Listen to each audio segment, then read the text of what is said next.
Hello નમસ્કાર મિત્રો, સ્વાગત છે આપનું આપની સૌની સહિયારી YouTube channel information centre with KB પર।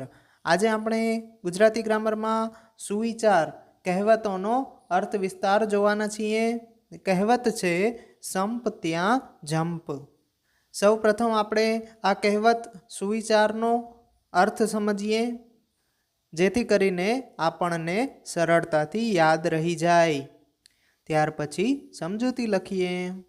મિત્રો, જ્યાં બધા લોકો સંપીને રહે છે, એટલે કે એક સાથે હળી મળીને રહે છે, બધાની દુઃખમાં એકબીજા મદદ કરે છે, સુખમાં ખુશીઓ એકબીજા સાથે મનાવે છે, ત્યાં સુખ, શાંતિ અને આનંદ ઉલ્લાસનું વાતાવરણ જોવા મળે છે। જ્યાં બધા લોકો એકસાથે હળી મળીને રહેતા હોય ત્યાં વિકાસ ઝડપથી થાય છે। એક પ્રકારનું પોઝિટિવ વાતાવરણ આપણને ત્યાં જોવા મળે છે। અને જ્યાં સંપથી રહેતા ન હોય ત્યાં કજિયા, કંકાસ અને લડાઈ ઝઘડા આપણને જોવા મળે છે, કે જેથી કરી અને પ્રગતિ રૂંધાઈ જાય છે। આપણા દેશની ઉન્નતિ કરવી હોય, પ્રગતિ કરવી હોય તો આપણે પણ એક સાથે હળી મળીને રહેવું જરૂરી છે। ચાલો સમજૂતી લખીએ। જ્યાં લોકો સંપીને રહે છે ત્યાં સુખ, શાંતિ અને સમૃદ્ધિ આવે છે।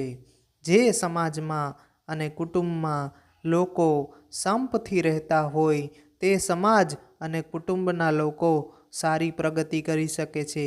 ત્યાં શાંતિ, આનંદ અને ઉલ્લાસનું વાતાવરણ જોવા મળે છે। કુસંપથી રહેતા લોકોનું જીવન કજિયા, કંકાસમાં વેડફાઈ જાય છે। તેઓ સમયનો સદુપયોગ કરી શકતા નથી, તેઓની પ્રગતિ રૂંધાય છે। કુટુંબમાં સંપ હોય તો કુટુંબ આબાદ થાય, ગામમાં સંપ હોય તો ગામ આબાદ થાય, દેશમાં સંપ હોય તો દેશ આબાદ થાય।